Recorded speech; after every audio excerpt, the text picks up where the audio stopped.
Anderson, November 6 Yankee X-ray Kilo from San Jose. And today's talk is about Wi-Fi emergency wireless network in context of RACES, how it can be used, pitfalls, advantages, things like that. We'll see how that goes. So the overview of the talk today is about the history. Hopefully that'll be brief. Don't want to spend a whole lot of time about that. There is some interesting things in the history and important issues of how we got to where we are. Then we'll talk about technology, but it's technology in the context of RACES as a whole, not necessarily the deep, bowels of Wi-Fi and how to mess with that long distance. But it will get into some interesting aspects of that. Then I want to mention a little bit about complexity, because this is one of the big arguments against Wi-Fi and a lot of things. and rightfully so in some instances, not in others. Then the really interesting thing is the higher level design. If you have a Wi-Fi network, what do you do with it? And that's the big unanswered question, and it's actually for all of us to figure out what we're going to do that. Then my 2 cents about the role of RACES in the future. What can it do? What should it be doing? Because I don't think it's doing enough, or it's missing opportunities that it could be doing. So the EWN history, it started out in like 2004, where I started looking at some hobbyist stuff on the internet about people who lived out in the boonies. They wanted an internet connection. They were too far from the central office, and they couldn't get DSL. So they would get DSL for some guy who was about 4 miles closer, and then they would do a long-distance Wi-Fi link. And this was 802.11b days. This was 11 megabits max. There was no software. There was no hardware. You had to break out your soldering iron. It was painful. But people, some really techies, did it and made it work. So that started my interest. In 2005, I was appointed to the digital radio manager of San Jose RACES, and I thought, okay, let's do some Wi-Fi. There wasn't enough experience in Wi-Fi inside RACES, so I ended up going outside of RACES to another group and found some good people to do that with. But one of the things that started this whole process was looking at RACES, what RACES does. We show up at an event, we bring push-to-talk radios, so does the fire department, so does the police. They already got push-to-talk radios. What are we bringing to the table? Well, we bring packet. Well, the police department has mobile data terminals. We're not adding a lot of value there, and if that's all we've got, we should show up with better toys than they got. If we want to come back, if we want to be invited to the party, maybe we should have some better toys. So I wanted to bring better toys to the party, and that's what I was looking at with Wi-Fi. We started out as a nonprofit organization because I didn't want to be threatening to the corporations, AT&T and Verizon and those guys. I wanted to kind of fly under the radar, and I wanted to not trigger the competitive bid processes with governments. So nonprofits could do that, especially if we gave them the gear.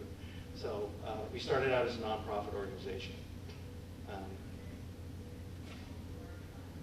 And we came up along 2004 in Katrina and the tsunami in 2004, and I saw Naval Postgraduate School deploying personnel and gear. They had lots of money and lots of gear, so they deployed lots of things to these disaster zones and did amazing things with Wi-Fi. It helps if you've got lots of money and lots of gear.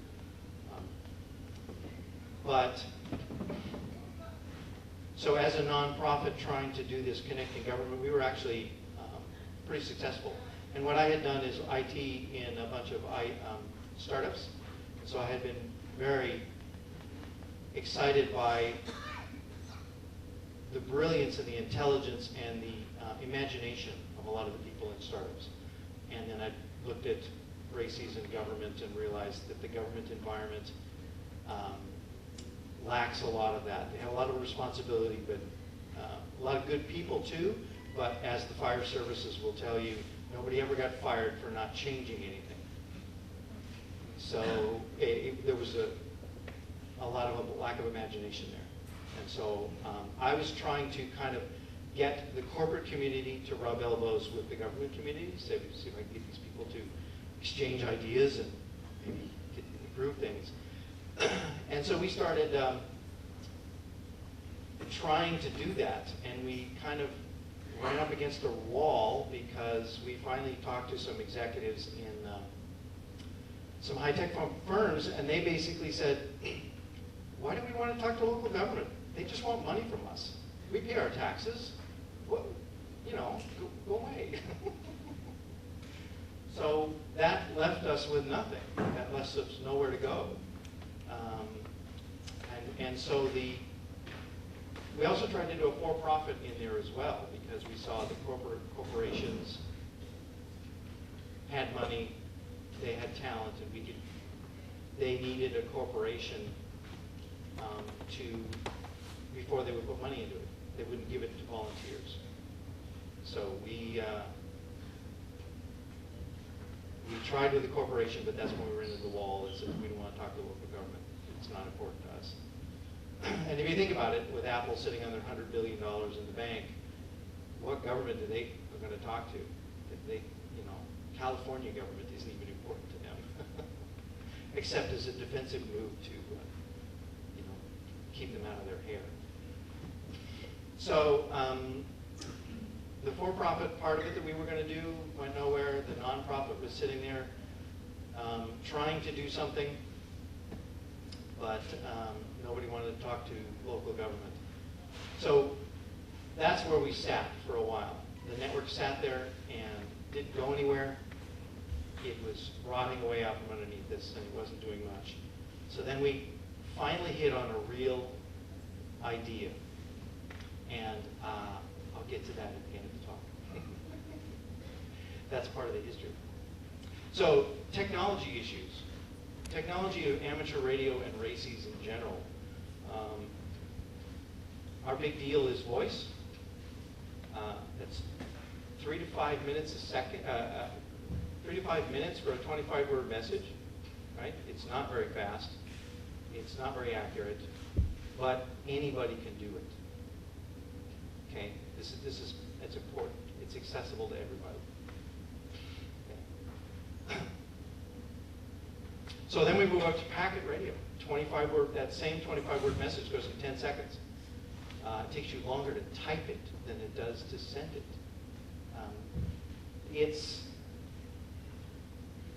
on the order of 30 times more effective than voice. It is unfortunately not as accessible. It's a real pain to get working and keep working. The other thing is about it is it's text only. No Microsoft Office products can get transmitted, both because of text only and because of size limits. If you try and send something too large, the TNC or something just wedges. And we've had that happen a couple times. We end up rebooting the whole machine. So it has a number of advantages that are really important, right? You just stick up an omnidirectional antenna and there you go. It has a bunch of limitations, so does everything. And a lot of these limitations come because of the served agency. The served agency grabs a different set of tools than what we're used to in the past. They grab Word, they grab Excel when they get some data to corral. They want a PowerPoint, and those things can't go through packet. So that's where a lot of our difficulties come from. Now, an interesting word about pack forms. It's a cool little bit of computer trickery, actually. So you got this form that you fill out, and you put in the stuff, and it takes that form and puts it into an ordered list of fields that you filled out, sends it through packet as text only, reinflates it at the other end. So that's a protocol. So maybe we should take some cues from XML and put tags on those those items, rather than just positional and moving them across. And when if the version number doesn't match, it throws it on the floor. It can look at those tags and put it in a comment field at the bottom. Because right now, the big problem with pack forms is if you don't have exact same version, it wedges. It doesn't react well. So pack forms is actually cool because you can change it so that instead of sending its form data to the packet station, you can send it to a different computer. You can just print it, hit print right there, and it will show up nice and pretty on your local printer. So there's a lot of mileage to get gotten out of pack forms. Here's a technology that RACES has yet to really make use of, APRS. I think this is one of the best tools we have that's still Part 97. It's a shared, distributed blackboard. And everybody, you got to send out a bunch of windshield survey folks running around in wherever, and they can all put pins in the map. Look, this house is on fire. Look, a tree is down across that road. This creek is overflowing. Whatever's happening, and it shows up on everybody's map. That is situational awareness. Fundamentally, all disasters are local. By that I mean they all happen in a locality. They have resources and constraints that are unique to that location that really show up on a map. Map is really fundamental for that. So, if for no other reason, we ought to be doing this for the safety of our deployed personnel. We deploy them, tell them to go across the city and say, show up over here. If they don't make it, we don't know where they are. Without APRS, with APRS, we know where they are. Well, the last scene here, maybe we should send somebody to find out. So APRS, this picture here, by the way, is a really old set of maps. This is Tiger Line maps. They stopped making Tiger Line maps in 2008. This is very old data. But the interesting thing about it is the topographic part of that map is actually an overlay. It came from shuttle radar mapping data and crunched down into usable maps. So we have two different APRS stations in San Jose to try and make that, actually three, sorry, to try and make that a viable thing.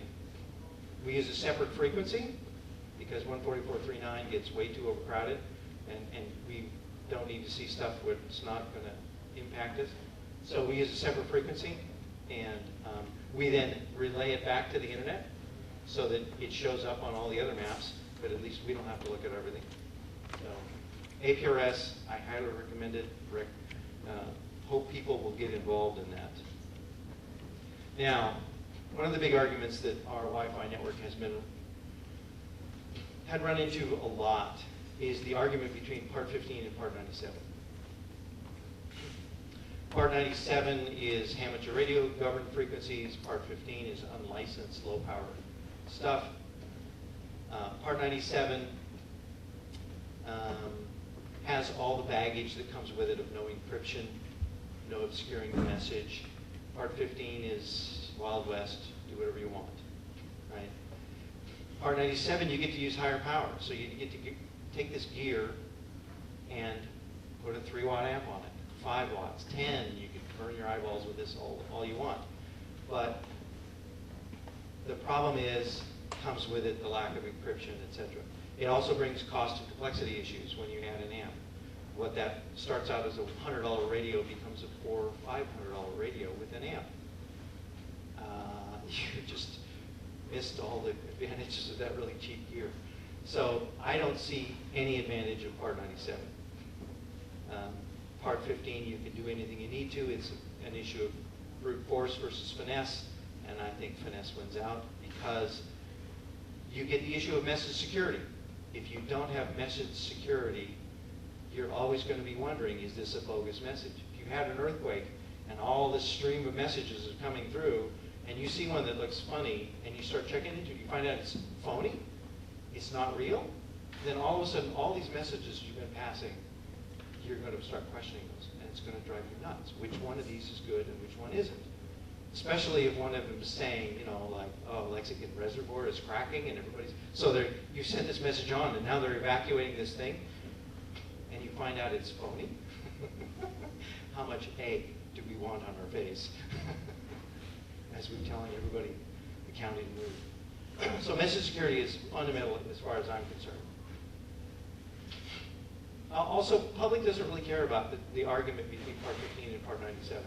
All they care about is who gets to save their butt and fix their problems. So we shouldn't be defending Part 97 at the expense of health, life, and property. So don't let the need to defend Part 97 frequencies get in the way of doing something good. So more about technology. Here's one of the interesting ones: mesh versus point-to-point wireless, Wi-Fi.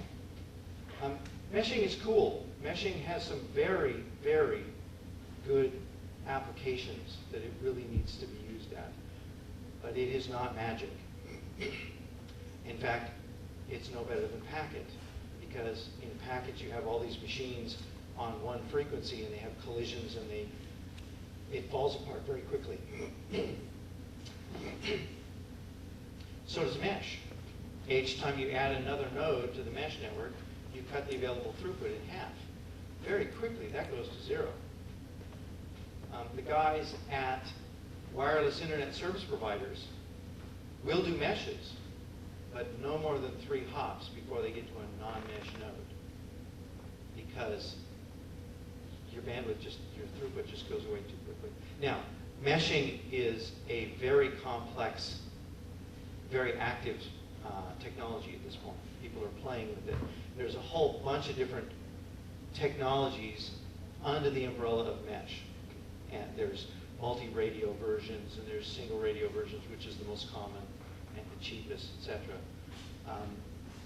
So mesh isn't done yet. Mesh is not a one answer yet. There's a lot of things yet to come with mesh that they may solve. It may not be that simple, because the only way to really get good stuff out of mesh is to have multiple multiple radios. So you have a backbone mesh network and a local area mesh network. So mesh networking is perfect for ad hoc networking. The best place you will ever be able to put mesh is at an incident command post. You want to put Wi-Fi around an event, an incident. You want to have a drone flying. You want to have cameras around the edge of it. You put whatever you want, right? Meshing is perfect, because you don't know what you're going to face standing at this incident command post. And with point-to-point, the complexity and the planning that goes into that will drive you nuts. So meshing, you just throw up these nodes, you're off and running, it's perfect. But meshing is good for a leaf network only. It doesn't work as the core of your network, with a few provisos. Los Gatos approached me a couple months, 6 to 8 months ago. Here we go. Brain is slipping. They wanted an update on what we were doing with this mesh networking, and I talked to them about it. And Los Gatos is small enough, they may be able to get away with one mesh covering the entire city. Try it and find out. They may have to cut it in half, put a non-mesh node in the middle, and have 2 meshes on either side, something like that. It's a small enough environment. But if you're any kind of a large environment, meshing just falls apart too quickly under load. It doesn't provide you a consistent load. Now, with the active research that's happening on mesh networks, that may change. But for right now, I haven't seen a lot of ways to make that work in a large-scale environment. What else was I going to say about that? Can't remember at this point, so I guess we'll climb. So the other answer to that, actually, is mesh networking is adaptable networking.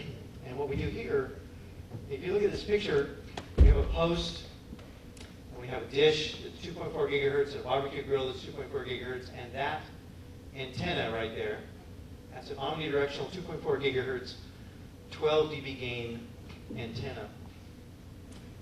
And 2.4 doesn't work as well, but if you have a 5.8 gigahertz antenna up on top there, omnidirectional, you can be within 3 to 4 miles with a 22 to 25 dB gain dish and connect into that. And so you can be anywhere within line of sight and you're connected. Right? That's how you deal with incident command posts, shelters that pop out of nowhere because you've got 85 agencies putting up shelters and they don't necessarily talk to each other. So this high gain to omni method is what gives you the ability to take an incident command post almost anywhere and connect it into a network out to some distance. It could be on the other side of a hill, right? You can have a plane crash in the other side of the East Foothills over here in that valley, and you go up to the ridge top and you come down and you have connectivity again back into the rest of the world. So this one combined with mesh networking, boy, you got something going on there. You can really do something. So this is the network. This is the map. Relatively accurate.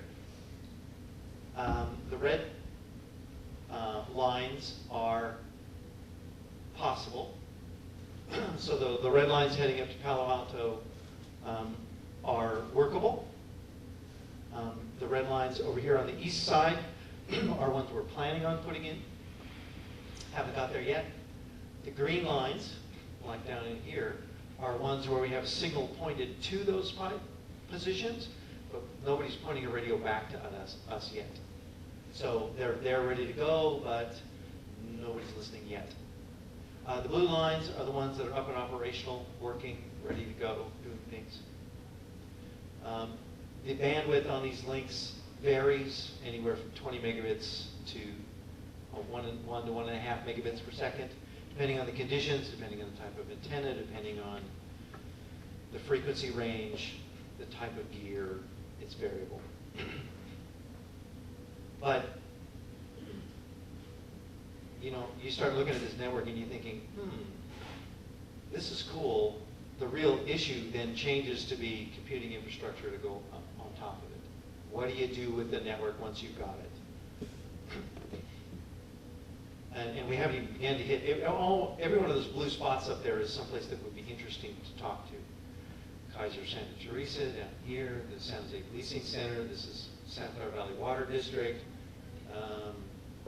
So the people we have connected right now is Moffitt's EOC, Cupertino's EOC, we have San Jose Water EOC over here, we have San Jose's EOC and one of their backup EOCs back there.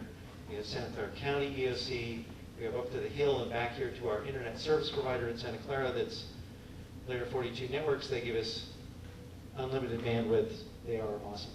San Jose Water is also an amazing partner to work with because this site up here in the foothills is one of their water tanks. So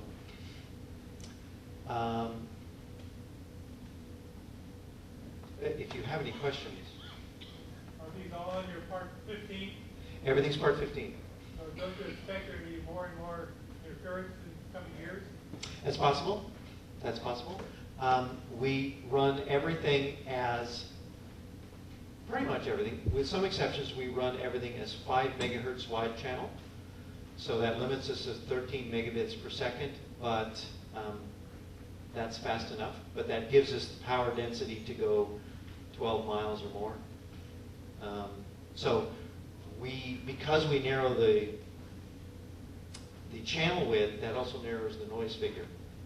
So we don't see a whole lot of interference. Everybody else does, but they can't tell who we are either. So that narrows the noise figure. The other issue is this is everyday life. If we can hack everyday life, we can handle an emergency because along comes an earthquake, power goes out, the noise floor drops to 0. We're not worried about that, right?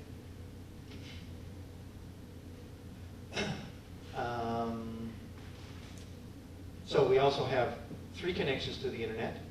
So if any one of them is still going, it's all automatic routing. We're borrowing a lot of technology and capability from most internet service providers to do dynamic routing, to do automated monitoring of the network so that if something falls over, we know about it before the earthquake happens rather than after. So, I mean, amateur radio has always been somewhat parasitic, and then we grab somebody else's gear and do something else with it. And so here we're just stealing the internet technology and making it do something interesting. Useful for emergency communications. So the other big argument against this kind of stuff is complexity.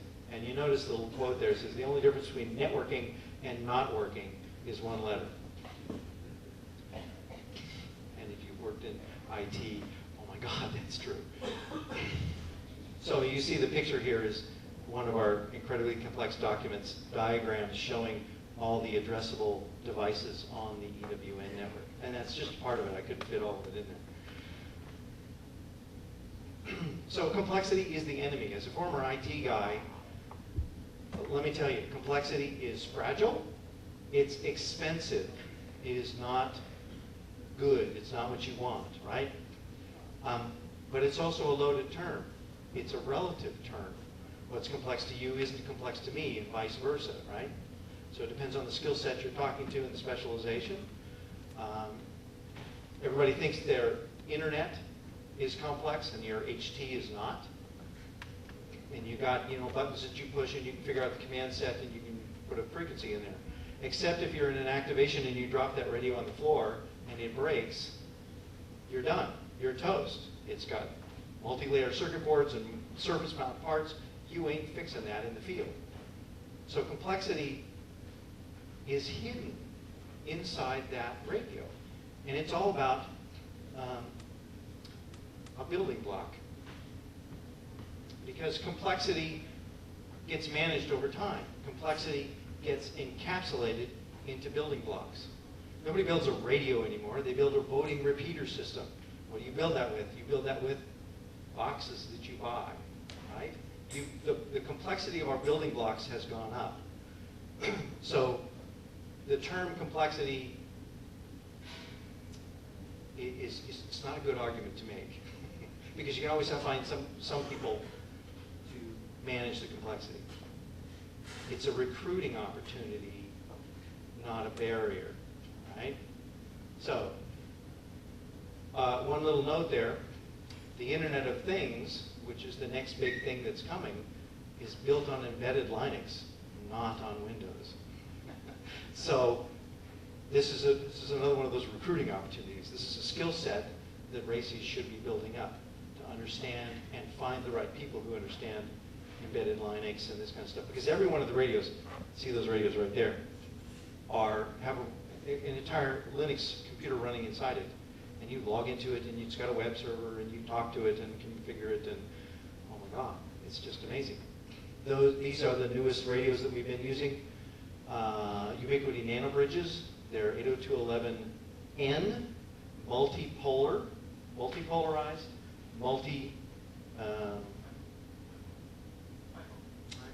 yes, MIMO. That's the technical term I was trying to be.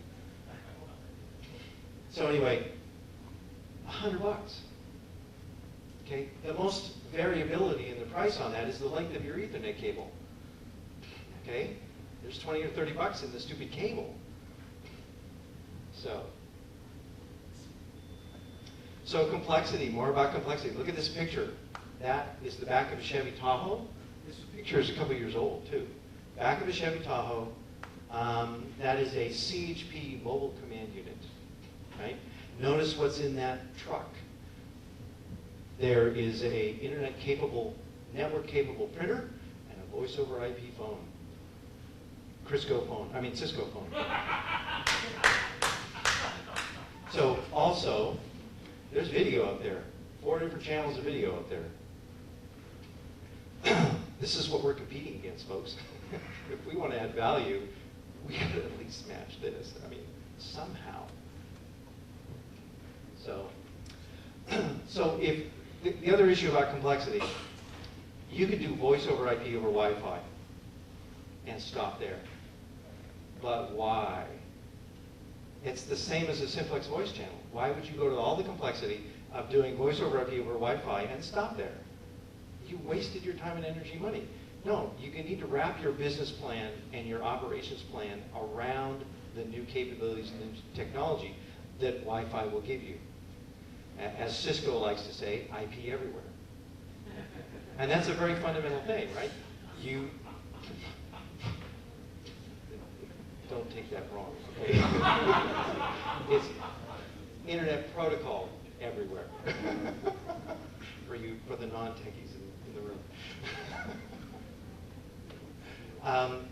Once you have internet protocol, wherever you want it, you can put anything over it. You can put voice, you can put video, you can put data, you can put databases and maps, and oh my God, it just goes crazy from there.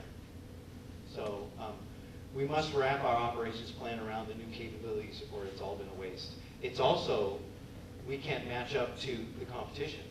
We can't even serve the needs of the agency without, because their tools have changed.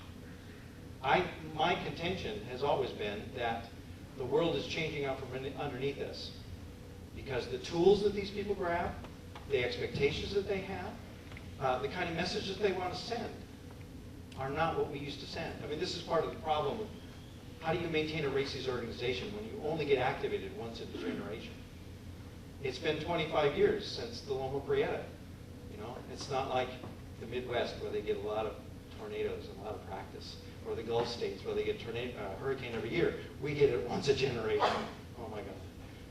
So do not let the fear of complexity stop the correct solution. Manage the complexity. Make it a building block. Make something out of it. Make it simple. So the fun stuff. Higher level design. You got this network. What are we going to do with it? So first order of business is to plan for failure. And we think, yeah, I think Wi-Fi is going to fail. No. It's all going to fail, right? We start with Wi-Fi. You want to start with your best and brightest. Packet is not our best and our brightest and should not be our only. We want to start with something really good and fall back to packet when Wi-Fi has a problem.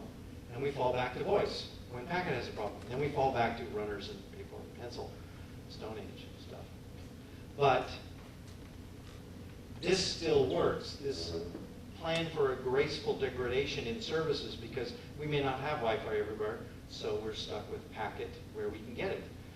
And there's spots where packet doesn't work, so we'll have to do voice, right? So now here comes the fun stuff. Higher level design. Now, voice over IP phones is easy to do. It's the minimum standard everybody wants. It's like the comfort food of emergency response. Is it useful? I suppose.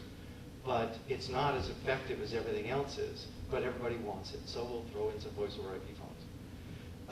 The easiest thing is network printing. Get a bunch of network printers and put them in every EOC. I'm in my EOC, I bring up on the network, I print to the printer in the other EOC. Boring, easy, oh my gosh. It's kind of an internet fax, right? You can also do anonymous FTP, and actually a lot of the browsers will actually, and actually OSs will allow you to do drag and drop, because they present an anonymous FTP server as a Finder window or a Windows window, and you can just drag and drop to that remote location. Very easy, very cool. Another one, walled Usenet NetNews servers with a web interface. Okay, this is 30, 40-year-old technology. This was actually predates the internet, right? But it allows you to have hierarchical news groups. A city news group, underneath that you have incidents. Underneath that, you have an entire ICS structure and messages that go in those structures. And it's got the ability to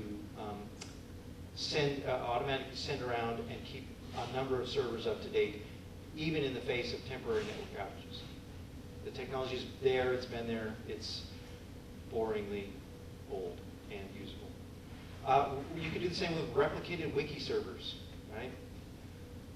That's a little more delicate, a little more complex. But the next one actually is very important, map server. We used to have Thomas Brothers maps, and they'd hand out grid squares that we respond to. Thomas Brothers doesn't exist anymore. We have no mapping. The fire department's still handing out grid squares to respond to. We don't have the map that goes with that. The city of San Jose has moved to Esri maps. Esri Maps is mostly copyrighted, costs $30,000 a seat to get access to the Esri Maps. We're not going to be there. OpenStreetMaps, crowdsourced, fixing the errors in the maps. That's pretty fundamental stuff. Besides, the next three things in this list depend on having a map server. Sahana is a software that was originally written after the 2004 tsunami. It's gone through about 3, maybe 4 complete rewrites as they figured out the problem. It is a GIS-based coordination software between all the NGOs responding. They all list their resources, they list their locations, their warehouses, they list their needs, and they all trade and share over this database. It's a needs and resources matching database. Used very well in lots of different international disasters. Okay, Tickets CAD, computer-aided dispatch system. This is free software. All this is free stuff, right?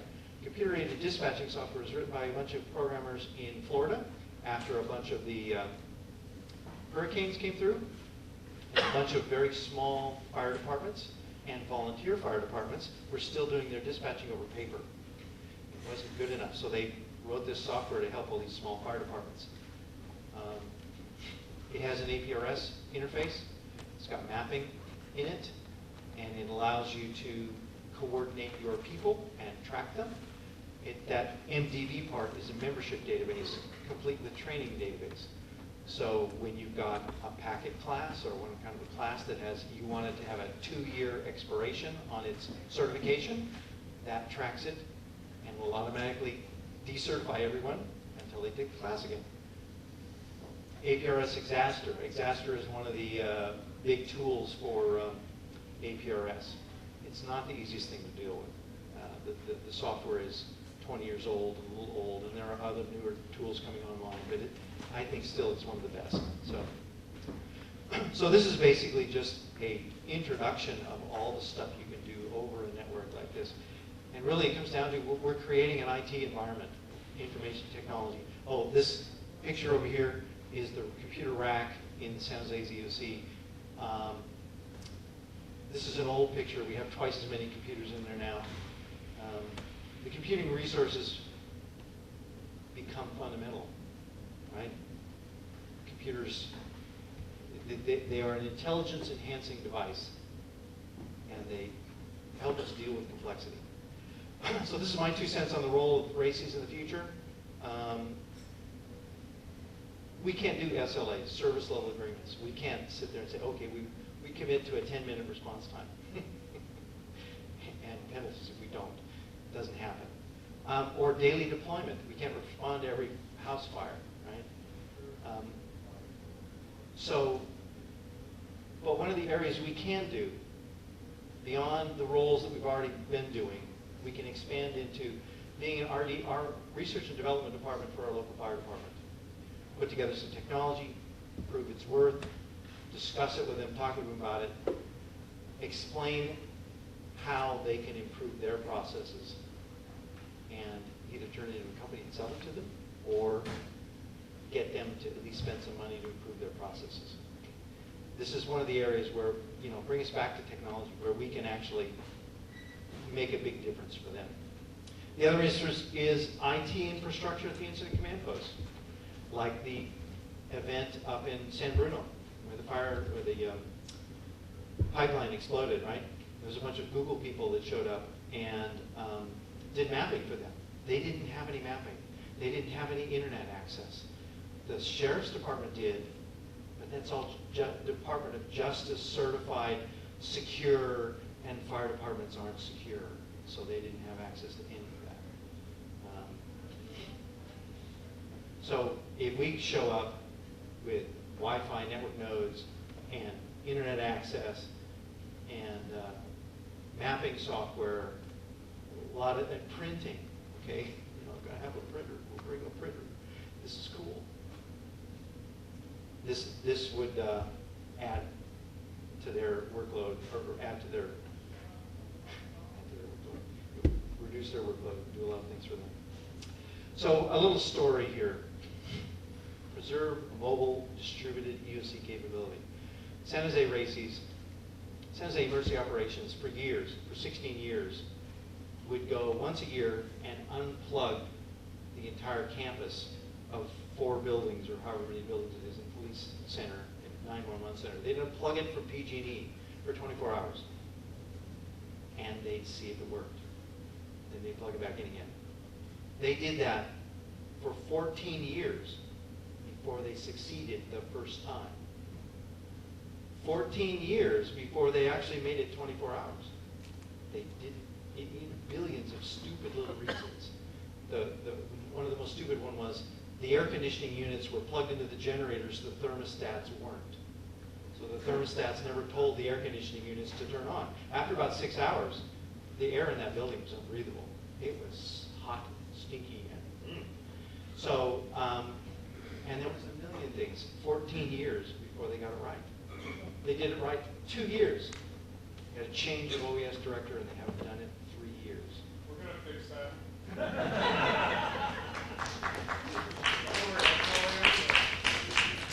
I'll hold you to that one. Because my dollars to donuts says that EOC won't be there. Because some electrician would come along and try and fix something and break it, and then we couldn't do 24-hour generator test. So, and you know, a lot of corporations think they have generators and they turn them on once a month. Ooh, we test this thing, but they never test it under load. And if you aren't really testing it, it ain't going to be there because some electricians fixed something, or somebody plugged something in wrong, right? So, well, yes, actually, the automatic transfer switch at San Jose 1 year broke. They found out it was manufactured by a small company in France that didn't exist anymore. It's like, oh God, no, what? It took them a year to figure that one. And what about the new gas turbines? Oh yes, gas turbines, oh my God. Okay, so RACES role in the future, and this is actually about the emergency wireless network. What are we going to do with this network? This is a proposal for this network that we're actually putting together here. What we found out was corporate America didn't want to talk to local government. Oh, shot us in the foot. Now what do we do? So then I ended up going back and talking to Los Gatos. They wanted me to come by and present an update of what we were doing and stuff. So I talked to them. Happened to be sitting there was the police lieutenant who was the OES director. He's since retired, but so I'm presenting all this kind of stuff, and I'm saying, yeah, we can talk to these people, we can talk to the county, we can talk to those people. And he goes, and the lieutenant says, I don't want to talk to the county. What the hell do I want to talk to the county for? I need to talk across town. Oh, it's God, it finally sunk in and hit me. This is like an inverted Maslow's hierarchy here. Their first need is to talk across town. County is way down the road, and that's not interested in that. I mean, they'll get there eventually, but their first need is to talk across town. So we changed our focus and said, okay, guys, what we need to do here is break up this network. Each RACES group needs to do their own intra-city network, and we need to have interlink points between the cities, right? Because I can't build Los Gatos' network. They're going to have to build Los Gatos' network. But I can help with the interlinks. So we can interlink the networks, these separate networks cities come up with. And what we need is a nonprofit organization, and that's where the opportunity of SVECS comes in. I'm presenting an insurmountable opportunity where SVECS becomes the umbrella group that manages the interconnection points, the interconnection relationships with the sites that are interconnection points. They manage the architecture of the network, handing out address space to the various cities when they need it, etc. And they only own and maintain the gear at the interlink points. They don't have to own all these, everything. Who provides the standards? Who provides the standards? Like what kind of type? What are the rules, right? The rules are don't step on your neighbor's city's address space. You can do anything else inside the city you want to. You can do mesh networking or not. Do whatever's nice.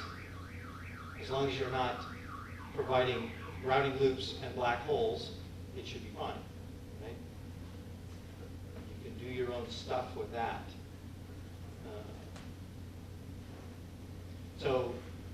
And the proposed thing for SVECS is to form a standing committee that is populated by representatives from the various interested in participating race use groups.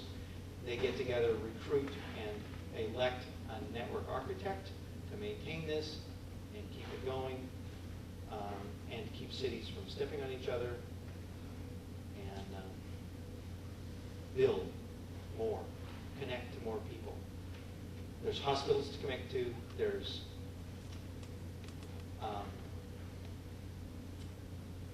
there are the companies, the infrastructure, San Jose Water, PG&E, AT&T, Verizon, all these companies to connect to their EOCs to figure out, so you can at least ask them, hi, are you there? Or are you gone? So any questions about this? It's the end of the talk, actually. Question? With such a high level of connectivity, what are you doing for security? Security, good question. Everything is WPA2 security. All the Wi-Fi links are, all the Wi-Fi networks are. We have 3 connections to the internet. All of them have firewalls on them. We are actually all IPv4 and all IPv6. We actually have some real IPv6 address space.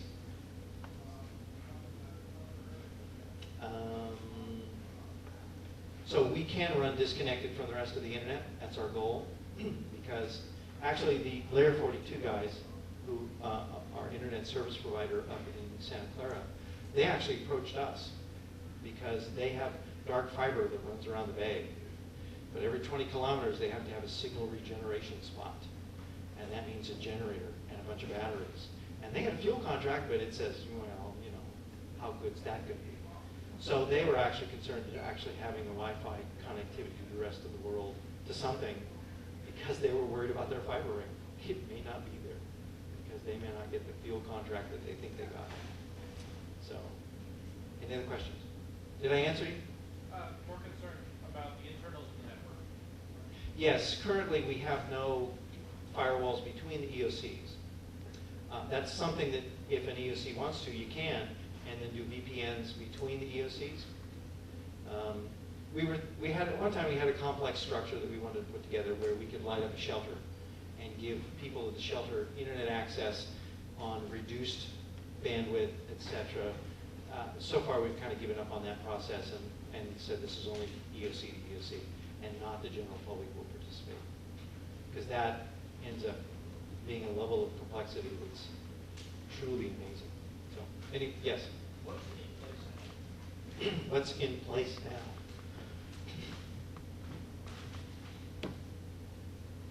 That. And where'd my picture go? There. So we have double the number of those computers and that. And so we have connection to Moffitt's EOC, Cupertino's EOC, County EOC, San Jose's EOC, San Jose Water's EOC, and the internet. Hopefully reliably on the internet, but you never know. We have plans for hospitals, if they cooperate, if they're interested. This thing down here is a 300-foot tower on IBM Hamilton Research Center. That can be a gateway to South County because you can see it from up here and you get way down south from there. What's the location on the base? That's very bottom. Down here, Yeah. What's the location? that's actually a commercial or radio station up in the hills. So, Can you go back a slide, the one that had the CAT command vehicle Yeah. You talk about they're keeping up with the technology, the voice over IP, things like that. Where do you see the NBIS, technology in respect to that technology and what you're trying to do for you? NBIS is pretty. See, amateur radio has mistypecast itself a little bit. It's got this tagline that says the communications of last resort, and that leads people to think, unless it's the last resort, I don't need you, right? Because it's like we're down there, and we keep selling ourselves as the last resort when we need to be more than the last resort. And NBIS is kind of one of those last resort things. Because I know there's a company in San Jose that does NBIS. They can do voice over IP, fax, everything on HF frequency, with multiple frequencies. So I wonder how you see, with that technology coming up and what you're trying to do. Yes, you can do a lot of that stuff over NBIS. And in fact, actually, it may become more cost effective because satellite comm is all of a sudden becoming very expensive and not necessarily easy to come by. So NBIS may become more useful as it comes along, but it's not going to be cheap. Well, I know that. I agree. I asked if they had a demo in Sacramento with all the county OES there, and this company from San Jose gave a demo. They're talking to Los Angeles NBIS, and quality-wise, I was impressed. On HF with NBIS. There was a company, actually a guy I used to know 30 years ago, 40 years ago. He started a company based on UUCP, if anybody remembers what that is. He's old enough to know what that is. Oh my God. He was doing UUCP over HF for UN relief agencies out in the third world somewhere. And he wasn't even a techie. It was amazing. But he got amazing stuff done. But it wasn't IP. It wasn't very capable. But it was there. Go ahead. Observation about NBIS. NBIS is not useful above 30 megahertz because the signal won't bounce. So you're stuck down there in the HF band. So when we're playing up in VHF, there's all this off-the-shelf Part 15 stuff available that we can use. There is virtually nothing which is Part 15 that we can use for NBIS in the HF spectrum. So that brings us back to the ham bands and all the problems we have with Part 97. And if we have a bunch of agencies running NBIS data links, we're going to saturate our HF spectrum really quick. And but if you're a government agency, you can basically have whatever you want because they've got tons of spectrum out there. And so my argument is that if you're a government agency, you might be able to spend some money on NBIS and get some data links. But I think this is one piece of the puzzle that the ham community cannot bring to the party. Because as soon as you've got 3 or 4 NBIS data links running on the same band, you saturate the whole band. It sort of brings it back to packet radio. Too many things on one channel, and not enough speed to get things through between stations. So, any more questions? Go ahead. Some questions about redundancy. Yes. One of the things I see is your main node. You have 2 main nodes there. You talk about this commercial station down in south end of the valley. What do you do when that tower goes down? If it goes down in an earthquake. What do you have people that are assigned to these nodes to go check them out and realign the antennas if they need to because they've been shifted during an earthquake? What do you do about power going away? That HP guy, when he rolls up in his truck, who's going to talk to when the power's out throughout the Bay Area? So one of the things, if we have any site that has 3 or more connections to any other site, becomes very, very difficult to actually knock off the network. The redundancy that you get by 3 connections, not to 3 to the same place, 3 to different spots, then you have to knock over all the pipes, right? Power is an issue. This spot up here We've heard reports that the leaseholder of the site is not maintaining the generator to appropriate standards. So now what? So all of that has to be worked and has to be dealt with. But all of that has to be worked for everything else too. It's just the same problem as anything else. It's nothing specific to Wi-Fi. I agree. Yeah. My point is, are there plans in place? Is there to deal with those kind of situations? What pretty much. San Jose Races is actually building this site up here. And it's got solar panels and a bunch of, what's it called, battery? Lithium ferrophosphate. I said that correctly. Which is a newer battery technology that doesn't wear out as nearly as fast, 20-year battery. So it's something we all need to mess with.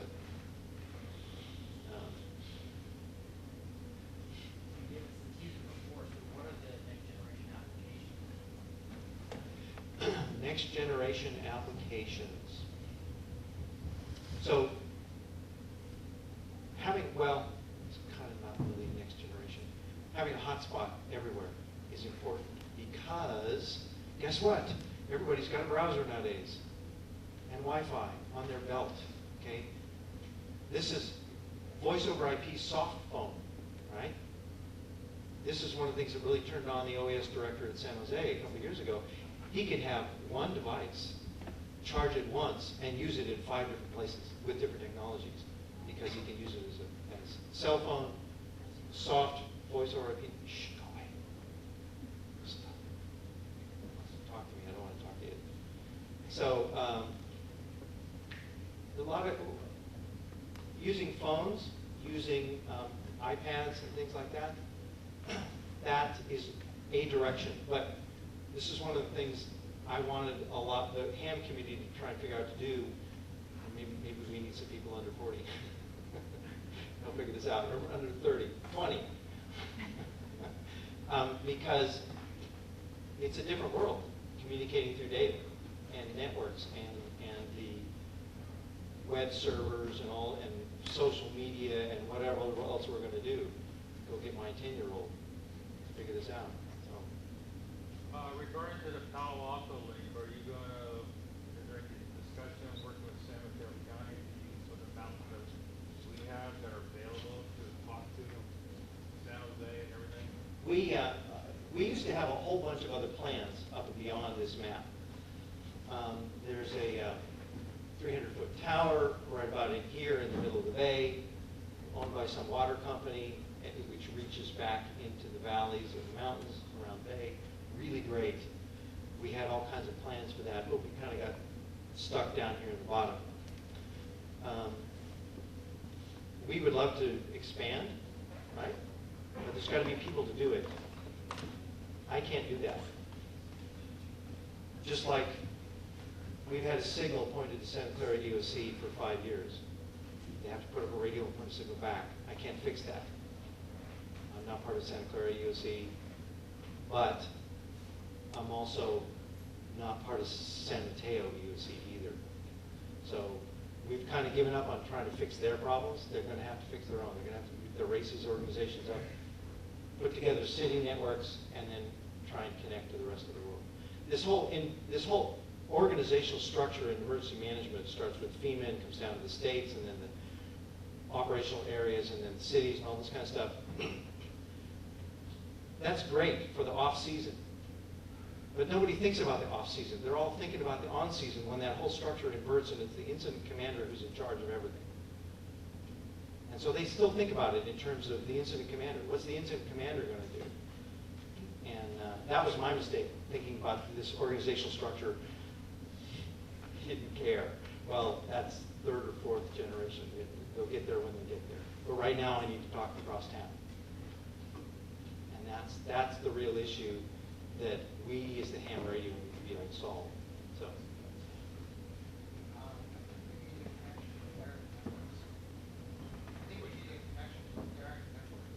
Okay, that's a possibility. What's the question? He was suggesting we need a connection to Etheric Networks. They're a wireless internet service provider in the area, and they might be interested in that. So, Mike. Yeah, just two items. Over at NASA Ames, we have one of these nodes and the VoIP phones. In fact, I want to also credit Andy Brown for helping us get that going. The VoIP phone, it's really cool. It works like a phone, good fidelity, but it's independent of the phone company and networks and all that kind of thing. But anyway, speaking of Ubiquiti stuff, that kind of caught my interest, and so I bought one of these Ubiquiti transceivers, and I have it set up right here, powered by a gel cell, so then I can access the Santa Clara free Wi-Fi network on my laptop. But it also kind of creates new interest of what about setting up our own like Wi-Fi stuff that's independent of commercial networks. You know, there is the system here, but also I kind of encourage the rest of you kind of look into this stuff to do it on your own for fun. And then you get experience, and then you learn, okay, all these things that people talk about, especially when you have to fix things. That's when you really learn about this stuff. Yeah, developing a skill set or recruiting the right skill set is important to being able to keep this stuff working. A new generation of people. So, Article last question. specifically about that from, I think it was not this past summer, but the summer before that in QST. But there's an image that you can flash down to one of the standard Linksys access points, and it's this entire ham radio wireless mesh linking, and they're encouraging people to start linking these things together to basically build this, ultimately a nationwide mesh network that is independent of the internet, and this will get you around various outages and other problems. Plus the fact that it's kind of interesting. And one other point, and that is that as radio operators in the incident command chain, we are a unit underneath the logistics section. That means that we should be willing to do anything that falls underneath the logistics section. So, yeah, you're a ham radio operator, but they need to use you in the shelter unit. You need to be willing to make that jump. And we need to get trained as IT people. We can't just be poke the button on the radio people. We need to know what's the difference between IPv6 and IPv4. What the heck is a MAC address? We need to understand all of that stuff, or else we are going to get totally left behind. There's some good points there. Mesh networking, one of the problems it suffers from is it does not have enough tools to be able to diagnose what's wrong with it. So it's got a problem, it's got a routing loop, it's got a black hole, and you can't figure out why, because there's not a lot of tools to visibility in that. Layer 3 networking has been the core of the internet for years, and a lot of tools to figure out how to do that. So, one more question. Yeah, in regard to the mesh, if you go to ham-mesh.org, which is Texas, you get all the images for your routers, et cetera, and there's a lot of discussion, the pros and cons on how the mesh network works in a amateur radio environment. Yeah, a lot of tools, fun stuff to play with, so have at it. Thanks.